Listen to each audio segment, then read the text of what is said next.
Hello everyone, this is Matador. Today we are ranking the Legend of Zelda series on home consoles. We're celebrating the Legend of Zelda's 35th anniversary this year. Link's adventures always deliver high quality fantasy experiences for gamers, and we're going to find out which of these games is the best experience at home. First up, honorable mentions.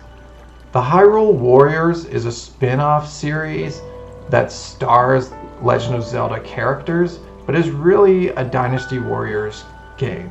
Dynasty Warriors is of course the hack and slack genre where the protagonist is just super overpowered and they can take on dozens of enemies at the same time. The focus is more on combat and just crazy abilities or superpowered attacks. Now let's start ranking. Number 11, The Adventure of Link. This is the second Zelda game to exist, and this was on the original NES and is the only side-scrolling entry in the series. Zelda 2 was an experiment which really underwhelmed most fans. There's not much appreciation for this game. It's kind of hated by a lot of the fan base. It was still an interesting game, but the gameplay just departed too far from what made the original so charming, and Nintendo never went back to this style again. Number 10, Four Swords Adventures. Now, to be fair, this is the Zelda game that I have never played. When I learned about it, I saw that it was a GameCube game which had four-person multiplayer, which sounded like it had a great deal of potential. But I realized I hadn't heard more about it because of the outrageously complicated controller and console setups to make that four-player work, and that really bogged the title down. It also had levels instead of a more open world, and that kind of hampered the experience. Number 9, Lynx Awakening. Recently re-released from a handheld title onto the Nintendo Switch. That means it arrived on consoles very recently, and because of that, it felt a bit dated. I think the original is from '93. The puzzles and the kind of having to run all over creation with no idea where you're going made you remember why strategy guides and the Nintendo hotline existed in the first place. So it was high quality nostalgia, but it pointed out the flaws of the earlier games in the series. Number 8, Skyward Sword. Another game which is getting a re-release on the Switch, an HD version. This game, originally for the Wii, introduced a motion-oriented experience where you took the Wiimote and you had a one-to-one controller to sword combat, which was impressive, but it definitely had some aggravations. It didn't always work correctly, and especially when you had to switch into first-person mode for, say, the boomerang or something, your camera would just go wildly insane. Besides that, the content wasn't all that interesting. Some of the bosses were stellar, and others, like the main boss that you had to fight like 3 or 4 times, was just the worst boss that I've ever experienced in my life, the Imprisoned. Number 7, The Legend of Zelda, the original game which blew our minds. It was that pseudo open world nature, it was all the puzzle solving, the stellar dungeons they included, and bosses, and just the overall fantasy feel of it.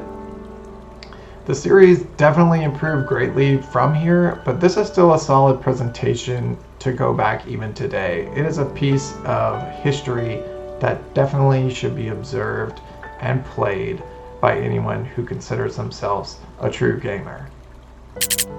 Number 6, Ocarina of Time.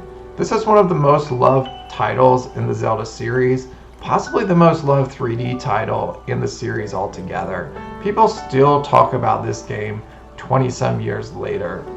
Ocarina of Time introduced the 3D world to the game and these loving polygonal versions of Zelda and Link and the other characters in the narrative. The pacing of this game is absolutely perfect. The controls are mostly on point, except again the first person view of shooting the boomerang or the Deku seeds. And the narrative actually becomes an important part of the series that has sort of persisted ever since that time. That version of Ganondorf has played such a huge role.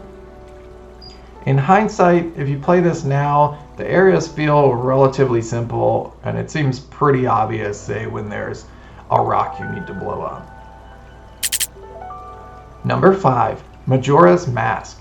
This was an impromptu sequel to Ocarina of Time. Since Ocarina performed so well, the developers had, I think, a year to come up with a sequel, and they utilized the N64 expansion pack to do it. So the graphics and the character models became much better than Ocarina, and they also gave Link unique new forms with cool abilities relative to the part of Hyrule that he was exploring. There was some quality storytelling in here, and it had time regulation where you had to control a 3-day window, which was a bit frustrating, but also kind of a neat mechanic. This is really the Hero of Time's best journey. Might get some flack for that, but Majora's Mask improves on Ocarina of Time in every way. Number 4, Breath of the Wild. This is a fanboy favorite. It's the most recent game. It delivered a non-linear, wide open world experience with a huge amount of landscape to traverse. The art style is absolutely gorgeous.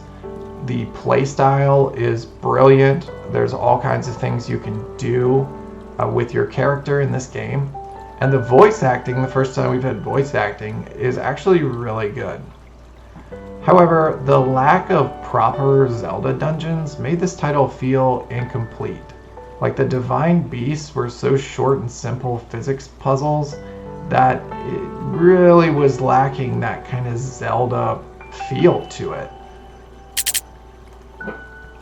Number 3, A Link to the Past. This is the top choice for a 2D Zelda game, hands down. I mean, this is the title that really breathed life into the series and made it so well known. It's established the art style, the play style, and that quality dungeoning experience that we all expect today in Zelda games. Every gamer needs to play this through at least once, and you will fall in love with it.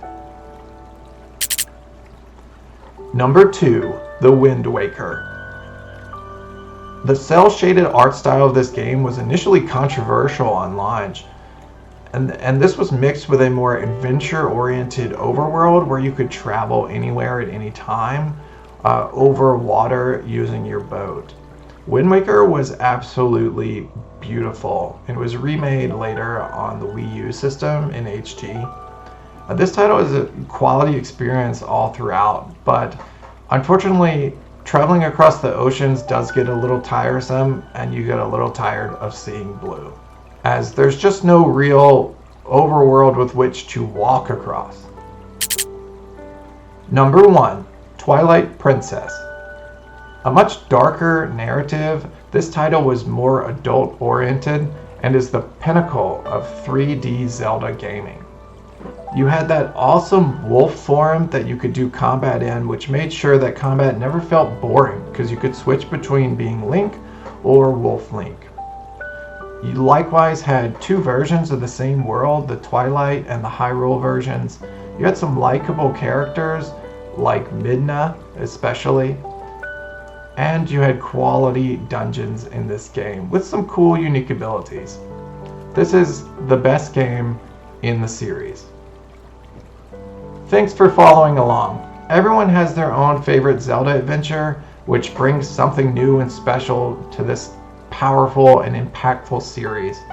And I'm so glad to share the love of this series with you all. Don't forget to leave a like and subscribe to my channel. And if you want to check out some of my other shenanigans online, check me out at www.matthewhwood.com. Thanks all. Peace.